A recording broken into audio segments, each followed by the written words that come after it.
संपूर्ण भारतीय बनावटीचे आकाश हे क्षेपणास्त्र, मध्यम पल्ल्याचे अचूक ठिकाणी मारा करणारे, घन व द्रव ऊर्जा, अद्वितीय संगणक प्रणाली, रडारद्वारे नियंत्रित, दूर अंतरावरून प्रवास करून मूळ जागी परत येणारे व एकाच वेळी टप्प्याटप्प्याने 4 हल्ले करू शकणारे प्रभावी क्षेपणास्त्र आहे.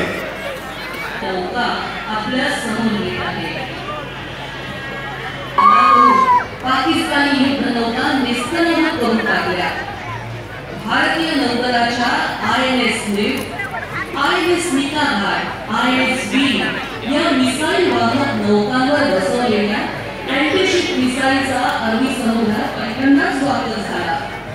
या अद्वितीय कामगिरीमुळे आणि या युद्धात शहीद हे पाहताना आपल्याला जाणवतंय की आपल्या सैन्य दलाची कामगिरी ही आपल्या प्रत्येक भारतीयांसाठी अभिमानानं मिळवावी अशीच आहे. भारतीय नौदलाने 4 डिसेंबर 1971 रात्री पाकिस्तानच्या कराची बंदरावर हल्ला करून पाकिस्तानी युद्धनौका निस्तनाबूत करून टाकल्या. भारतीय नौदलाच्या INS स्विफ्ट, INS निकाघाट, INS वीर या मिसाईल वाहक नौकांवर बसवलेल्या अँटीशिप मिसाईलचा वापर झाला. या गडच्या माऱ्याने मजबूत चिलखत ही भेटता येते. यात 50 मशीन गन आहे. हा रणगाडा 67 किलोमीटर वेग साध्य करू शकतो. कांचन चिलखतमुळे हा रणगाडा अधिक ताकदीने शत्रूच्या रणगाड्याचा विरोध करू शकतो. यामध्ये स्वयंचलित आगीची व हवेच्या दाबाची माहिती मिळवण्याची यंत्रणा आहे. हा अर्जुन रणगाडा 2004 मध्ये भारतीय लष्करी सेवेत दाखल झाला होता. सरदार महर्षी शंकरराव मोहिते पाटील अद्भुत कामगिरी केली आहे. आपल्या सर्वांची मान उंचावी असं, अभिमान वाटावं असं हे HAL helicopter. Hindustan aeronautics limited द्वारे विकसित व जर्मनीमधील MBV नामक कंपनीच्या सहकार्याने उत्पादन HAL ग्रुपचे 1992 मध्ये पहिले उड्डाण झाले.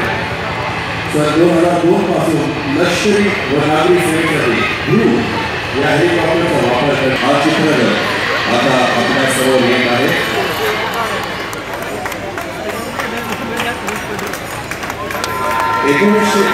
साली सुरू झालेली आशिया खंडातील सर्वात मोठी व जगातील 4थ्या क्रमांकाची भारतीय रेल्वे ही भारतीय वाहतुकीचा कणा आहे.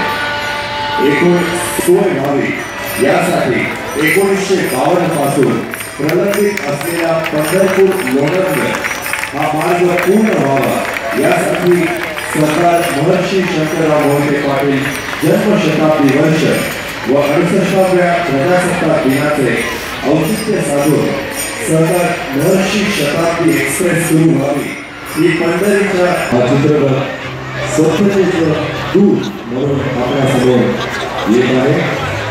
महात्मा गांधी, संत गाडगेबाबा, संत तुकडोजी महाराज यांनी सुद्धा स्वच्छतेचं महत्त्व आपल्या जीवन कार्यातून स्पष्ट केले आहे. महात्मा गांधीजींनी म्हटले आहे की जेवढे प्रयत्न आपल्याला स्वातंत्र्य मिळवण्यासाठी करावे लागेल त्यापेक्षा जास्त प्रयत्न भारत